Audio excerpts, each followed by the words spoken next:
aad warkaba ku maqlayseen maamul goboleedka koonfur galbeed ayaa waxa uu sheegay in uu taageersan yahay mowqifka wadamada Sacuudiga iyo Imaaraadka Carabta ee xiisada ay kala dhaxayso wadanka Qatarkaasi oo ama talaabadaasi oo aan waafaqsanayn go'aanka dawladda Soomaaliya oo dhexdhexaad ka ah xiisada koonfur galbeed Soomaaliya ayaa war-saxaafadeed ay soo saartay waxay ku sheegtay in go'aankaasi ay gaartay dawladda federaalka ee Soomaaliya 6 bishii Juun aan lagala tashanin maamulka koonfurta galbeed iyo dadweynaha ay markaasi saameynayso. Harun Macruuf oo Washington jooga ayaa go'aankaasi waxa uu ka wareystay Xasan Xuseen Maxamed oo ah wasiirka amniga ee koonfur galbeed Soomaaliya xilligaana ah kusamaha madaxweynaha ee maamulkaas. Waxaan tahay warqadda aan soo saarnay markii aan fiirinay danaha ummadda Soomaaliyeed gaar ahaan dadkan koonfur galbeed ku nool waxaan go'aansanay inaan raacno dawladihii wanaagga iyo caawinta Soomaaliya ku aanbaxay sidaa darteed dawladdu waxay soo saartay go'aan lagu taageerayo arrinka dawladda Imaaraadka iyo Sacuudiga isbahaysiga lagu taageerayo. Marka go'aanka dawladda koonfur galbeed sideed ku gaadheen sababtoo ah waxaad ogtiin inuu khilaafsan yahay go'aankii mowqifkii hore u qaadatay dawladda federaalka. dawladda koonfur galbeed waxay mas'uul ka tahay ummadda Soomaaliyeed gaar ahaan ummadan deegaanada ka soo jeedo sida aan la socotid ummadan waxay joogaan meelaha ugu badan ama ay joogaan oo dadka Soomaaliyeed ama ay uga yimaadaan waxyaabaha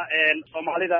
ama caawinaad ha ahaato ama shaqo ahaato waa dawladaha Imaaraadka iyo Sacuudiga sidaa darteed dawladda koonfur galbeed mar walba waxay garab taagan tahay dadkeeda wixii dantooda bay ka shaqaynaysaa. Marka maxaa dan oo ugu jirto hadda aad nala wadaagi kartaa dadka koonfur galbeed inay taageeraan oo dhinac raacaan xiisada khaliijka dhinaca Sacuudiga iyo Imaaraadka? sida aan la socotid ummadda Soomaaliyeed dhammaanteeda waxay ku sugan yihiin Sacuudi Carabiya iyo Imaaraadka waa la socotaa dhaqaalaha ugu badan ama ganacsiga ugu badan ee Soomaalida meesha uu nooga yimaado marka Soomaalida waa inay raacdaa wixii ayda danteeda. Danta Soomaaliya oo arrimaha dibadda difaaca muwaadinimada iyo arrimaha dibadda waxaa loo xil saaro dastuurku uu farayaa dawladda federaalku inay go'aanka iyo awoodda leedahay mowqifkeedana way sheegto waxay dhahday dhexdhexaad baan ka noqonaynaa wadamadaas hadday heshiinayaanna gacan baan ka geysanaynaa maxaad ugu ixtiraami weydeen dawladda?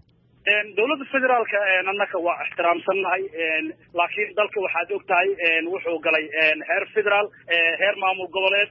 maadaama dadka ugu badan oo Soomaalida ee deegaanadaas dadka Soomaalida ay danahooda ku jirto maamulka koonfur galbeed wuxuu go'aansaday inuu raaco dhinacaas. Waa gartay laakiin waxa lagu heshiiyey oo koonfur galbeed Puntland Jubbaland Galmudug Hirshabeelle dawladda federaalka dhammaantood waxay ku wada heshiiyeen isku raaceen oo hanaanka dawladda hadda dhisan uu ku dhisan yahay dastuurka hadda jira dastuurkaasina wuxuu awoodda arrimaha dibadda siinayaa iyo qodobo kale dawladda federaalka maxaad u khilaafteen?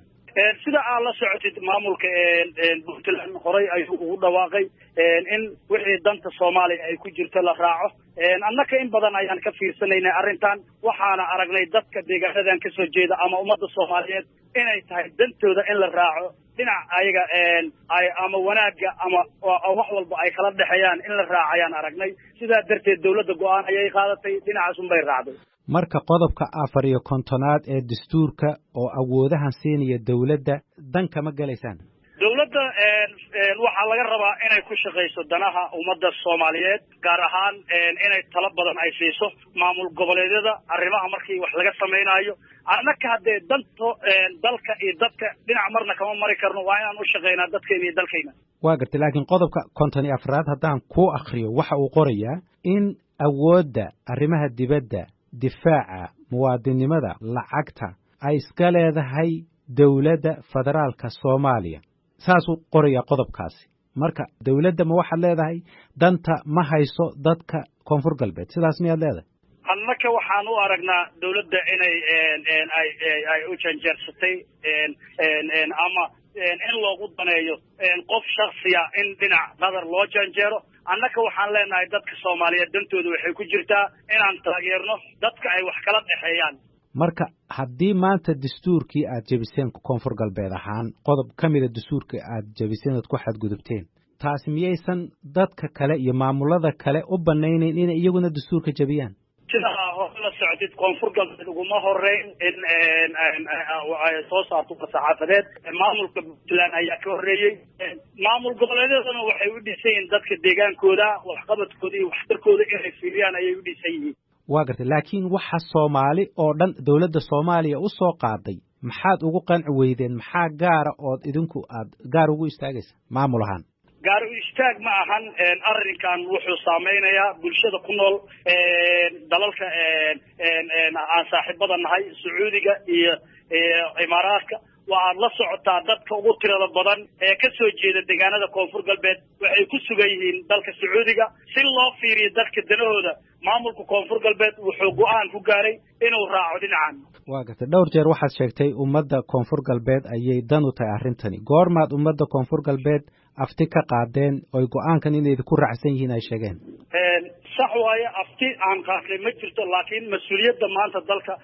dadka deegaanada ka soo jeeda annakayna saaran tahay insha Allah aftina waa la gaari doonaa dalka oo dhan afti ma gelin waa gartay go'aankan hadda aad gaadheen maamul ahaan madaxweynuhuna uu isagoo halkaa jooga aad soo saarteen ma la dhihi karaa wuxuu fududaynayaa wadamada dibadda Imaaraadka Sacuudiga iyo wadamo kaleba inay horseed ka noqdaan sidii loo wiqi lahaa awoodii dawladda dhexe sidii loo wiqi lahaa midnimadii gobolada Soomaaliyeed annaka dawladda Imaaraadka iyo Sacuudiga waa dawlada dalkan iyo dadkan wax badan oo dana hore ugu qabtay ma aaminsanin inay wax wiiqayaan ee waxaan aaminsanahay in ay ka qayb qaadanayaan dib u dhiska dalka Soomaaliya waa gartay laakiin markay labadaas idin sinmeen dawladda federaalka Soomaaliya iyo dawladaha Imaaraadka iyo Sacuudiga waxa idinla culays badnaaday Imaaraadka iyo Sacuudiga taas waa iska caddahay annaka dawladda Qatar hadde adigana waa iska ogtahay dadka Soomaaliyeed Sacuudiga iyo Imaaraadka waxa ay ka helaan inaanan Qatar ka helin annaka Qatar waxaan u aragnaa in qof gaar ah loogu daneeyay arrintaas laakiin waxyaabahan danaha gaarka sheegaysa miyaysan ka muhiimsanayn in wadanka Soomaalida uu mid ku wada hadlo uu mid ahaado dib iyo dheef uu dawladdiisa daba istaago garab istaago dalka federaal waaye dawladda ayadaa laga rabaa taladaas inay kala tashato maamul goboleedyada ayadaa laga rabay markii horeba kaasina wuxuu ahaa xasan xuseen maxamed oo ah wasiirka amniga ee maamulka koonfur galbeed xilligaana ah kusimaha madaxweynaha maamulkaasi wuxuuna u warramayay Haaruun Macruuf